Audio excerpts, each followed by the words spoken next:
Hello, good morning everyone. देखिए बच्चों, आज की हमारी क्लास रसायन विज्ञान के क्लास 12th की जो हमारा टॉपिक चैप्टर चल रहा था कोऑर्डिनेशन कंपाउंड। कौन सा चल रहा था बच्चों? कोऑर्डिनेशन कंपाउंड, मतलब उपसहसंयोजी यौगिक। उपसहसंयोजी यौगिक में हमने आपको क्या पढ़ाया था, आपको याद होगा, ठीक है ना? कौन सा पढ़ाया था टॉपिक हमारा चल रहा था उपसहसंयोजी यौगिकों के IUPAC नाम लिखने के रूल्स, मतलब नियम। तो हमने आपको IUPAC कोऑर्डिनेशन कंपाउंडों के IUPAC नाम लिखने की कुछ रूल्स समझाए थे, जिसमें आपने ऋणात्मक लिगेंड की एक टेबल बनवाई थी, जो मैंने एक सूची बनाई थी जिसमें सभी ऋणात्मक लिगेंड लिखे हुए थे, ठीक है ना? यहीं पर अपनी क्लास को छोड़ा था।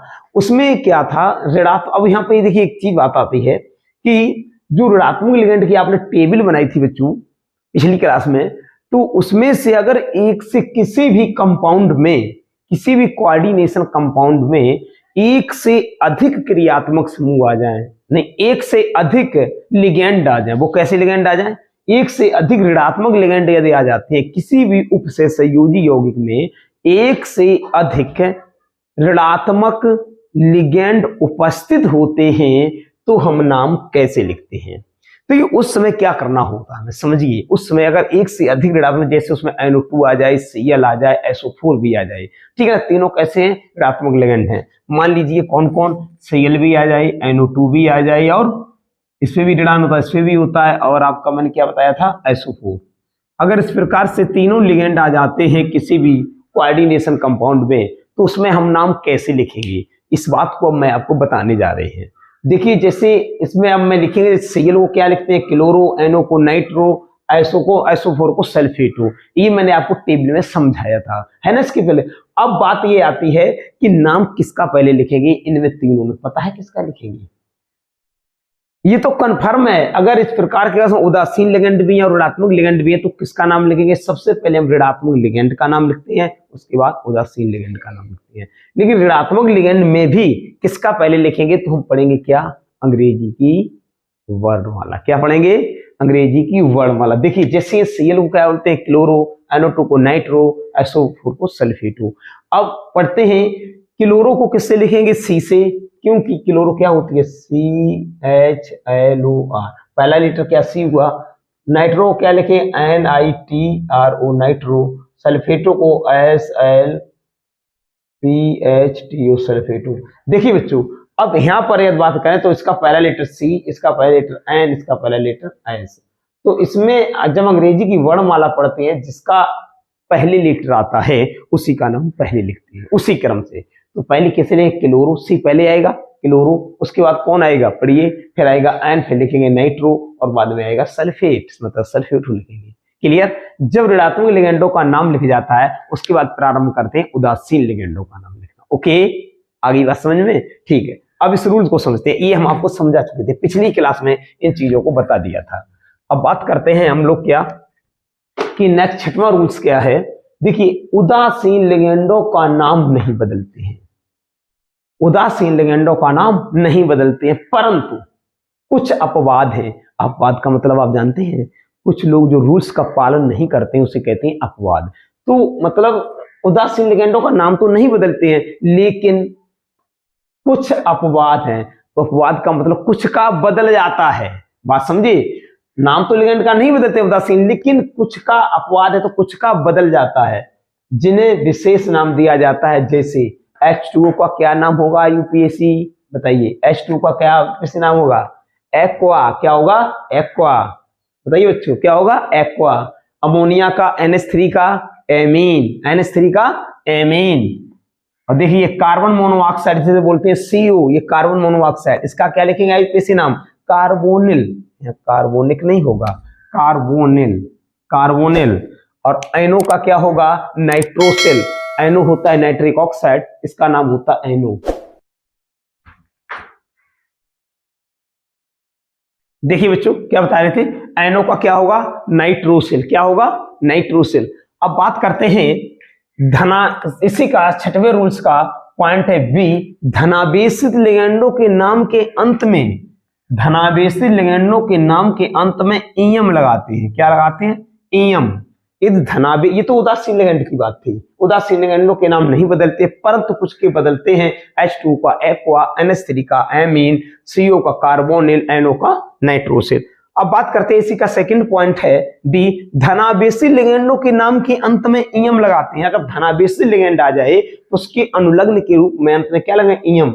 जैसे NO2 धनन का क्या होगा, नाइट्रोनियम, NO2 धनन नाइट्रोनियम, और आयनो धनन का होगा नाइट्रोसोनियम, आयनो धनन का नाइट्रोसोनियम। तो ये जब हम आईपीसी नाम लिखेंगे कंपाउंड के, उनमें इन अनुलग्नों को जोड़ेंगे। क्लियर, ठीक है, इन्हें नोट कीजिए, स्क्रीनशॉट लीजिए। देखिए बच्चों, नेक्स्ट रूल्स क्या है। अभी आपने छठवां रूल समझा था, उसी के आगे सातवां रूल समझते हैं क्या है। रूल्स नंबर 7 क्या है, देखिए, जब संकुल ऋणायनिक के नाम में, संकुल ऋणायनिक का मतलब होता है संकुल का परिसर, या मतलब जैसे मान लीजिए कोष्ठक है, इसके ऊपर कोई ऋणायनिक आवेश आ जाए, ठीक है ना, उसे बोलते हैं संकुल ऋणायनिक के नाम में, ठीक है ना। जैसे मान लीजिए NO2 है, यहाँ NO2 है ना, देखिए यहाँ पे, तो ये कैसा लिगेंड है, ऋणात्मक। जब संकुल ऋणायनिक के नाम में अनुलग्न एट आए, ऋणायनिक के नाम में अनुलग्न एट आए, ठीक है ना, तो धातु परमाणु के नाम में अनुलग्न एट लगाते हैं। अब देखो यहाँ पर NO2 क्या है, ऋणात्मक लिगेंड है, कैसा है, ऋणात्मक लिगेंड। अब इसमें अनुलग्न में क्या लगाना है, केंद्रीय परमाणु में 8 लगाना है। क्या लगाना है, 8 लगाना है। और सिंपली सी बात क्या है, देखिए, और सबसे सिंपली सी बात मैं समझा दूं क्या है।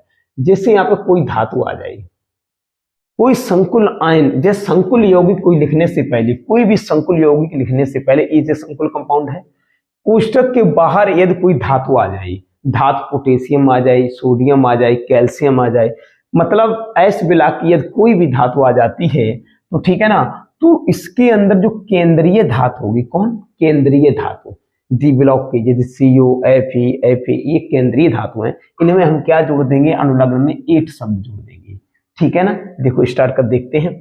जैसे यहाँ K3 हो, चाहे K4 हो, चाहे केवल K हो, फर्क यहाँ नहीं पड़ता है। यहाँ अगर K3 भी है तब भी पोटेशियम लिखेंगे, अगर K4 है तब भी पोटेशियम लिखेंगे, और केवल K है तब भी पोटेशियम लिखेंगे, अगर Na है तो केवल सोडियम लिखेंगे, ठीक है ना। यहाँ ट्राई डाई कुछ नहीं लिखेंगे, ठीक है ना। इन सब 3 और 4 के लिए यहाँ केवल धातु का नाम ही लिखा जाएगा, चाहे धातु की संख्या कितनी भी हो, इससे फर्क नहीं पड़ता है। जैसे K3 इसका नाम क्या लिखेंगे, केवल पोटेशियम लिखेंगे, क्या लिखेंगे, पोटेशियम,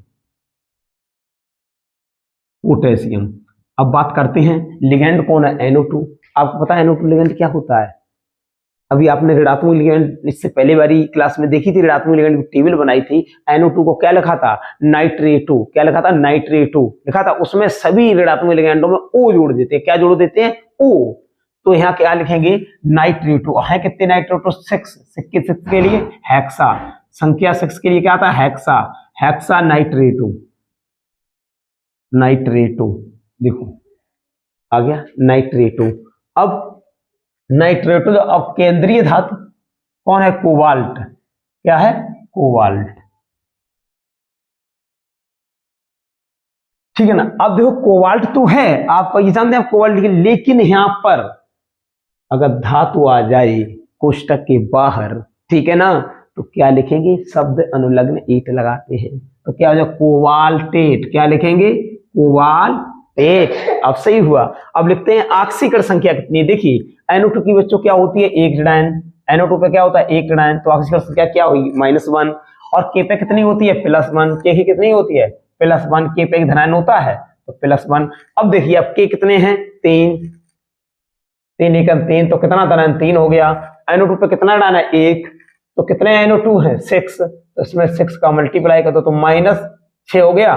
अब क्या है, प्लस की 3 है और माइनस की 6 है, तो प्लस वाली 3 घट जाएगी, माइनस कितनी रहेगी, 3, ठीक है ना। तो ऑक्सीकरण संख्या कितनी बचेगी, 3rd। देखो यहाँ जो ऑक्सीकरण संख्या इस प्रकार की रूपों में लिखते हैं, माइनस प्लस का कोई मतलब नहीं होता है। केवल ऑक्सीकरण संख्या किसमें लिखी जाती है, रोमन अंक में। किसमें लिखते हैं, रोमन अंक में। कोष्ठक में वो केवल रोमन अंक में लिखी जाती है, साइन से कोई मतलब नहीं। केवल हम यहाँ ये पता लगते हैं कितनी ऑक्सीकरण संख्या बची है, प्लस की कितनी है, माइनस कितनी है, उनकी कैलकुलेशन करते हैं तो कितनी ऑक्सीकरण संख्या शेष बचती है, किसकी, केंद्रीय परमाणु की, वो लिख दी जाती है कोष्ठक में रोमन अंक में। क्लियर।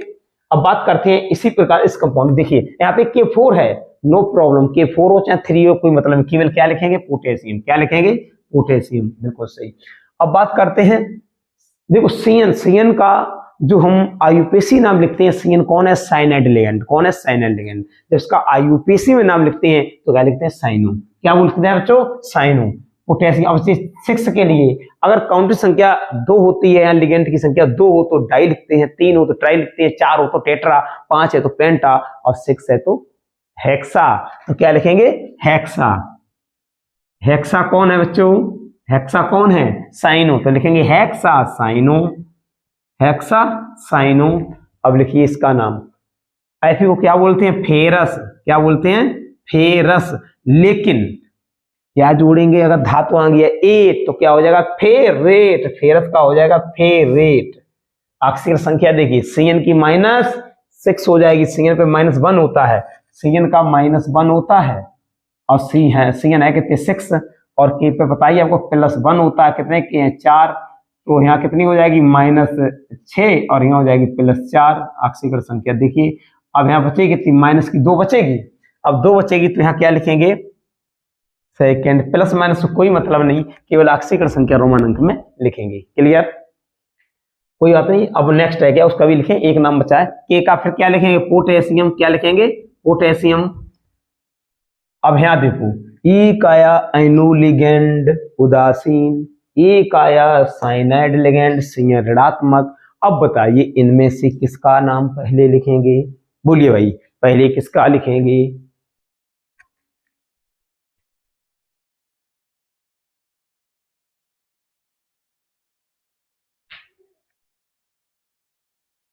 देखिए बच्चों, इसमें सबसे पहले किसका नाम लिखेंगे, अभी आपको बताया था, ऐसे पोटेशियम लिखेंगे। अगर सीएन और उदासीन लिगेंड दोनों आते हैं किसमें, उप से संयोजी यौगिक में, तो किसका नाम लिखा जाएगा पहले, अभी कुछ देर पहले बताया था, ऋणात्मक लिगेंड। किसका पहले लिखते हैं, ऋणात्मक लिगेंड, और ऋणात्मक इसमें कौन है, सीएन। तो क्या लिखेंगे, 5 सीएन है, 5 के लिए पेंटा लिख दीजिए, पेंटा। सीएन को क्या लिखते हैं, साइनो, पेंटा साइनो, पेंटा साइनो। अब किसका नाम, उदासीन लिगेंड। उदासीन लिगेंड कौन है, अणु। अणु का भी थोड़ी देर पहले बताया था, क्या, अणु का नाइट्रोसिल। क्या हो जाता है, नाइट्रोसिल, नाइट्रोसिल, नाइट्रोसिल। क्लियर। और अब बात करते हैं केंद्रीय धातु कौन, एफी। एफी का क्या होता है, फेरस का फेरेट। क्या हो जाता है, फेरेट। ऑक्सीकरण संख्या देखिए, अणु कैसा है, उदासीन है, ऑक्सीकरण संख्या उदासीन क्या 0 होती है, और सीएन का क्या है -1। 5 सीएन कितनी होगी, -5, और के पे होती है +1, 3 के हैं तो 3 घट जाएंगे, प्लस वाली कितनी बचेगी, 2 माइनस वाली, तो पुस्तक में लिखिए सेकेंड।